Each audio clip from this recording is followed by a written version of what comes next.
Allez-y, bonjour, présentez-vous. Bonjour, du coup moi c'est Yann, je suis membre de l'association 11e Thèse qui est à l'initiative avec le comité contre la précarité de cette journée du coup et ce repas de lutte contre la précarité. Voilà. Donc aujourd'hui c'est un repas pour la précarité des étudiants, de cette jeunesse qui est un petit peu mise à mal et oubliée. Bien sûr, on a vu, ça fait presque un an maintenant qu'on est en crise sanitaire et que la situation des étudiants s'est dégradée très franchement, à la fois au plan économique, sur le plan du logement, mais aussi sur le plan psychologique. Forcément tout ça est lié, mais on voit qu'aujourd'hui, notamment à l'Université Bordeaux-Montaigne, on a réalisé une enquête qui permet d'objectiver en fait très concrètement cette détresse des étudiants et qui fait face en fait à un mépris et à un oubli du gouvernement qui ne met en place que des miettes, en fait, des mesures un peu cosmétiques qui ne règlent en rien le problème de la précarité. Et donc voilà, on a fait cette journée pour lutter contre cette précarité des étudiants, de la jeunesse, mais aussi des autres secteurs qui sont touchés par la crise économique et par les suppressions d'emplois, par les fermetures de restaurants. Il y a les restaurateurs en lutte qui sont aujourd'hui là, il y a différents syndicats du mouvement ouvrier, parce qu'on pense que c'est à la fois aussi la précarité qu'il y a dans différents secteurs de la société aujourd'hui. Parce que les jeunes aujourd'hui n'ont pas d'emploi, parce que les emplois qu'ils avaient, ils sont fermés, ils se retrouvent à la fois sans emploi, très peu d'argent, avec des difficultés pour le loyer, les repas, ça date depuis un petit moment, le problème des repas, des associations venaient leur donner à manger, mais là la situation avec la crise sanitaire s'est véritablement aggravée. C'est ça, la crise sanitaire n'a rien amené de nouveau, juste ça a intensifié et ça a accentué une situation de précarité qui était déjà là avant. Avant le Covid, il faut déjà voir qu'il y avait un étudiant sur deux qui travaillait. Et comme vous l'avez dit, la crise sanitaire a amené à la fois tous les étudiants qui travaillaient au black comme le babysitting où ça s'est terminé, tous les étudiants qui avaient les jobs les plus précaires parce qu'on a les contrats les plus souples, ça a été les premiers qui sont passés à la porte.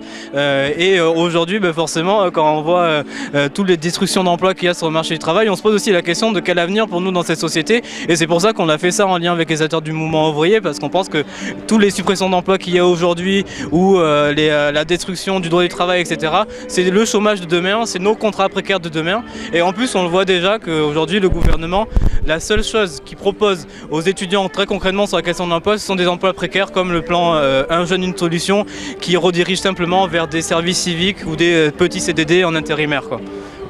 La direction de l'université ici, comment réagit-elle à ce mouvement que vous avez mis en place? Quelle solution elle peut vous apporter ou elle ne vous apporte rien et qu'elle reste dans cette situation sans bouger?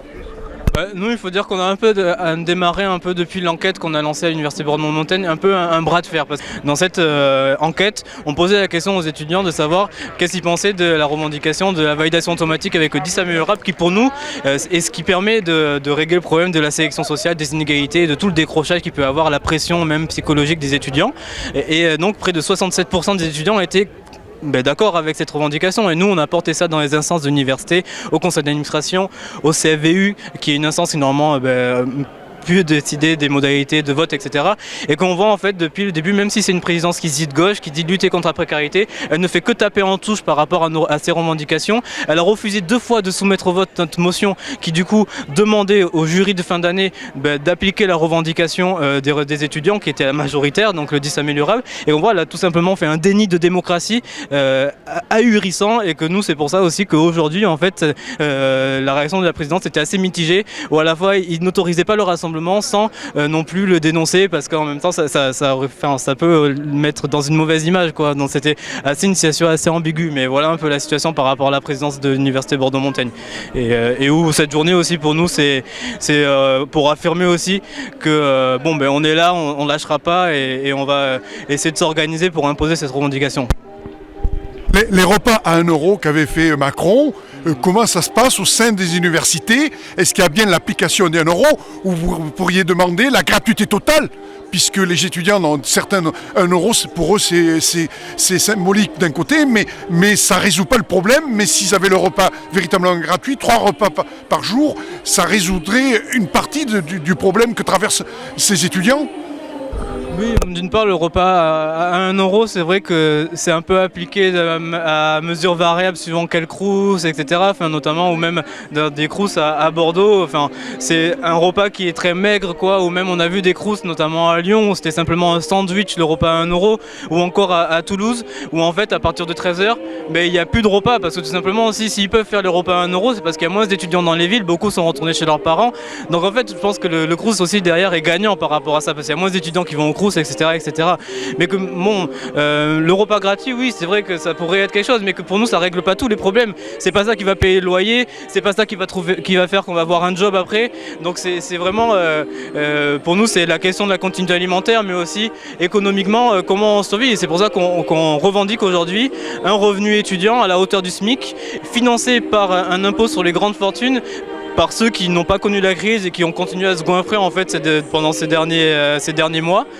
Et c'est pour ça qu'on pense que ça pourrait, c'est justement ça, permettre d'assurer de pouvoir payer son loyer, d'avoir un logement qui est digne. Parce que même on peut parler, enfin, aujourd'hui il y a le Village 6 qui est fortement présent et représenté, qui est une cité universitaire à Bordeaux. Et on voit que même si c'est des logements qu'ils ont à un peu moins de 200 euros, mais qui sont tout à fait miteux, qui sont désastreux, c'est que 9 mètres carrés, ils l'appellent Cafarland. Enfin, c'est des conditions qui ne sont pas dignes en fait, surtout quand on est en France qui est la 6e puissance mondiale, quoi. Voilà.